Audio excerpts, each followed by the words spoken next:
Now we can discuss on washing soda. It is one of the chemical compound. Its chemical formula is Na2CO3 10H2O. It is prepared mainly from sodium chloride. In the case of baking soda and baking powder, that also we prepared from sodium chloride. This one also we are preparing from sodium chloride.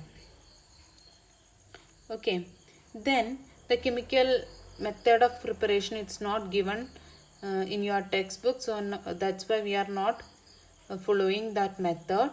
Now we can start the discussion on the Na2CO3 10H2O washing soda. Yes, then in this case we need to say about that one important thing. Are you familiar with this word Na2CO3? Just before in the baking soda and baking powders case, we told about that how it is getting. That is by the method of NaCO3 on heating we are getting Na2CO3 plus CO2 plus H2O. Yes, this Na2CO3 you are getting by heating baking soda.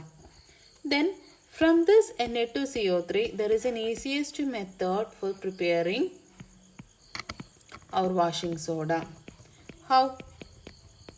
By the method of recrystallization. What is the meaning of recrystallization? Crystallization we studied early. The opposite of the crystallization, it is recrystallization.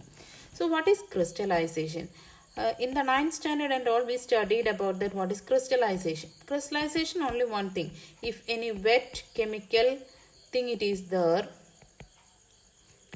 you just try to dry it. Okay. So after removing all the water from that chemical compound or chemical thing, what do you get remaining after removing all the water?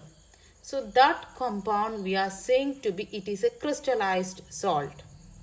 Recrystallization means the opposite of that one. In the case of crystallization, what we did, the chemical component or chemical compound or the salt, in that if any water content is there, that we are trying to dry with the help of filter paper or any other methods we can use it.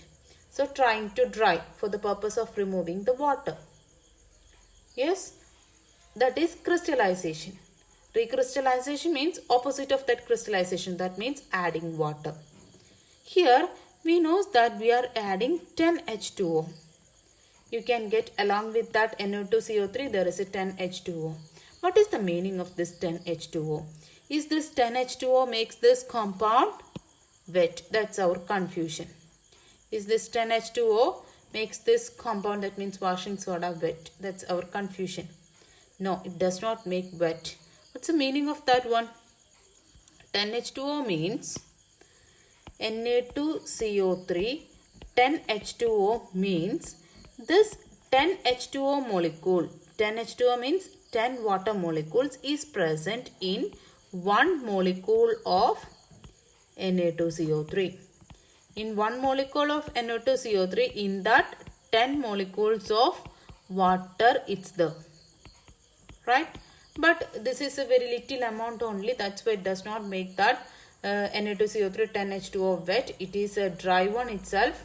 But when we are trying to heat this washing soda, all the water content it will be evaporate. That you can see in the test tube or any other place when we are contacting, you can see that water droplets on the side.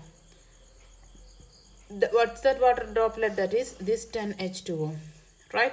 So 10H2O present in this does not make the compound wet because it is very little content only.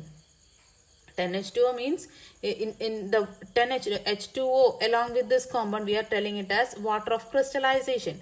The word we are using is water of crystallization. That means this much molecule it's there along with that one single molecule of that Na2CO3. 10H2O water molecule it is there along with this along with this Na2CO3 molecule. One single molecule of Na2CO3. It does not make this compound wet. It is dry itself because this 10H2O molecule, it is very simple amount. But when we are trying to heat this compound, you can see water droplets on the side because it is present in the compound. Okay, then uses.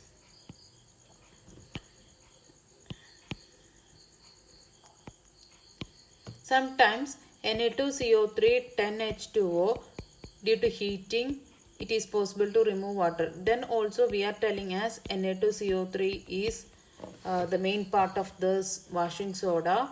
In the case of washing soda, Na2CO3 term, if it's there, that is said to be washing soda itself.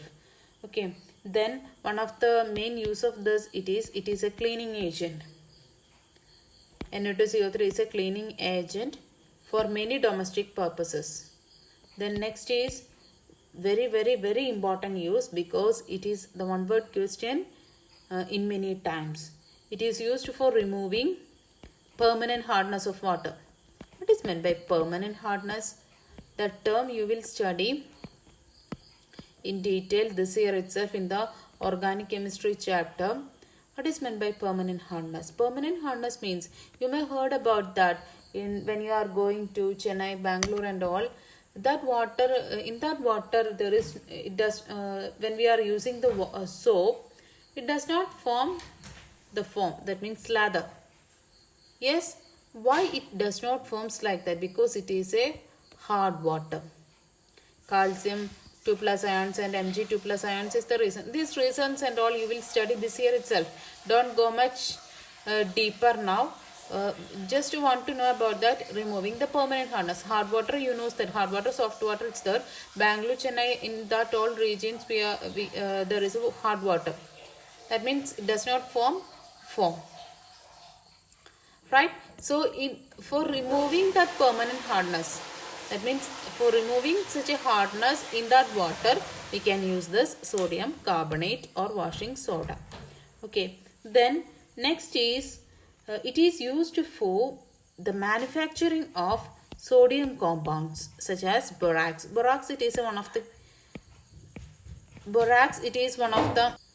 compounds. Borax, it is one of the sodium compound. It's a chemical compound itself. And another important use is, it is used either sodium carbonate or washing soda. Both it is same, not so much difference. Along with the water content, the sodium carbonate, we are telling it as the washing soda. So if washing soda or sodium carbonate, both is enough. Anyone is enough.